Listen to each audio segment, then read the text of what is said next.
बोलो सतगुरु भगवान है की जय हो। बोलो सतगुरु भगवान की जय हो। कहते हैं एक समय की बात है, नारद मुनि जी घूमते घूमते कैलाश पर्वत के पास गए तो वहां पार्वती बैठी थी और शिव जी का पूछा तो शिव जी गुफा में समाधि लगाए हुए बैठे थे। नारद जी ने कहा, हे पार्वती सती माता, आपने शिव जी से कभी अमर कथा सुनी है? शिव जी बहुत से जीवों को अमर कथा सुनाकर उनको अमर कर दिया है, बार बार जन्म और मृत्यु से निवारण कर दिया है। पार्वती ने कहा, मैंने तो कभी नहीं पूछा, अब समाधि से उठेंगे तो मैं शिव जी से प्रार्थना करूंगा कि मुझे भी अमर कथा सुनाओ। शिव जी समाधि से उठे और पार्वती ने बार बार प्रणाम निवेदन करके पार्वती ने कहा कि मुझे भी आप दुनिया के हर जीवों को अमर कथा सुनाते हो, वही अमर कथा मुझे भी सुनाओ। शिव जी ने कहा, अमर कथा तो मैं सुनाता हूं, परंतु बिना कोई चोरी चुपके से सुनेगा, मेरी कथा मैं सुनाऊंगा। अमर कथा कोई भी जीव जंतु होगा वह मोक्ष मुक्तिवान होगा। इसलिए पुराने समय में पहाड़ों में गुफा होती थी, आगे सिल लगा देते थे और अंदर मकान की तरह बड़ी गुफा, बैठने में सुविधाजनक एक विश्राम गृह था, आश्रम था।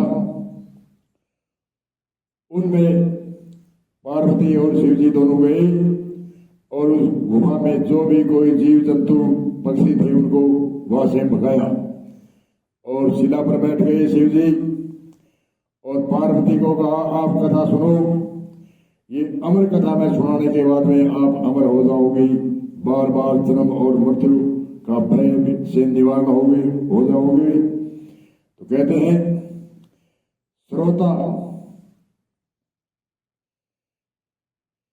की आंख खुली रहनी चाहिए और वक्ता की आंख मीच करके कथा कर सकता है, क्योंकि वह उनका ध्यान एकत्र होकर के वह कथा कहता है।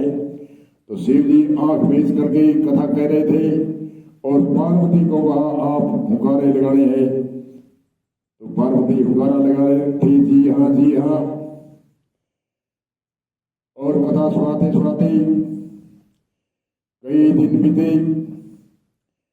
उस गुफा से और तो पक्षी सब उड़ गए, परंतु एक सूअे का अंडा था, वह कई दिनों में पकता पकता पक गया और बच्चा बन गया। तो कहते हैं कि सूअा मनुष्य के पीछे पीछे आवाज करता है। पार्वती को तो नींद आ गई और सूअा जी हाँ कहने लग गया और शिव जी कई दिन तक कथा कहते रहे।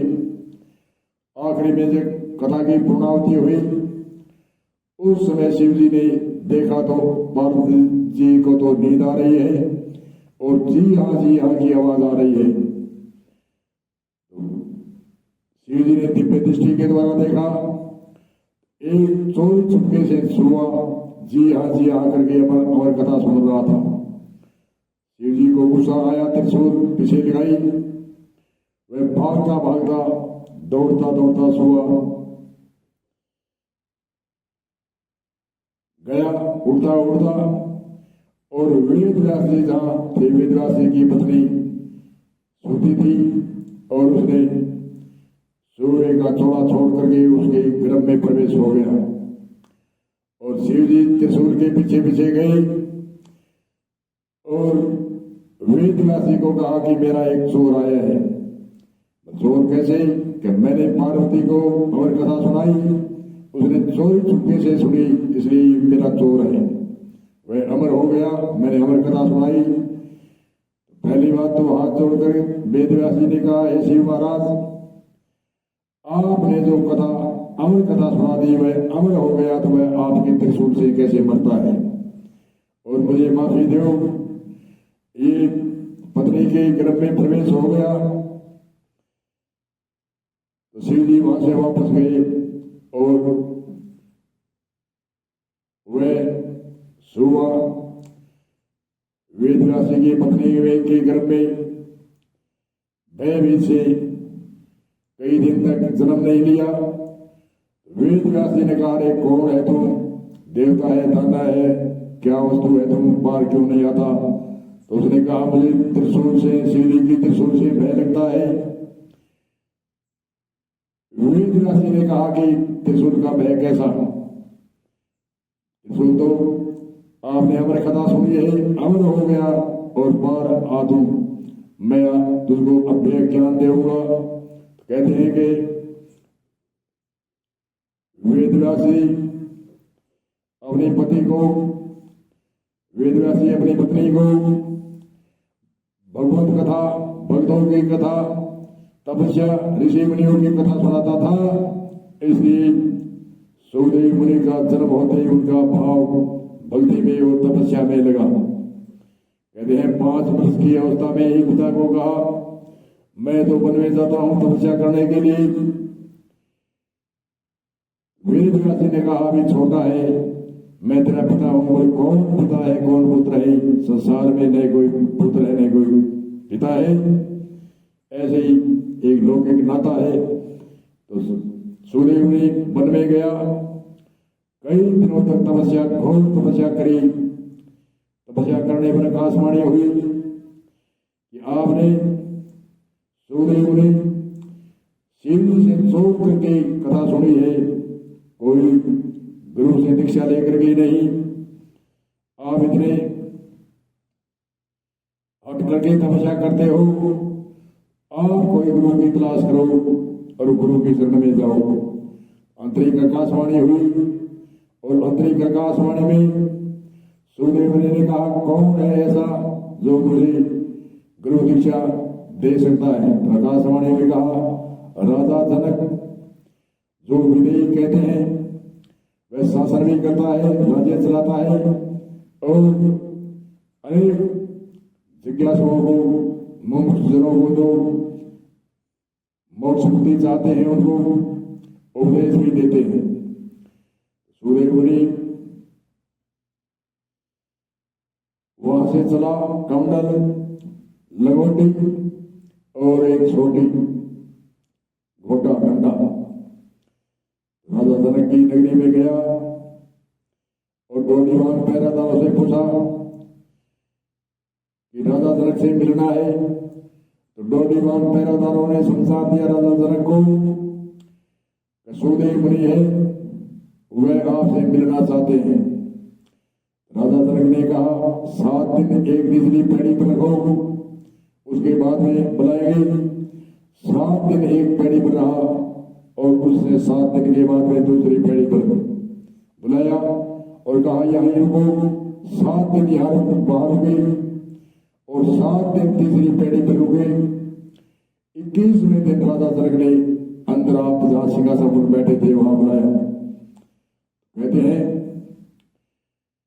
राजा जनक ने बहुत उपदेश दिया, कई दिन तक रखा सुखदेव मुनि को।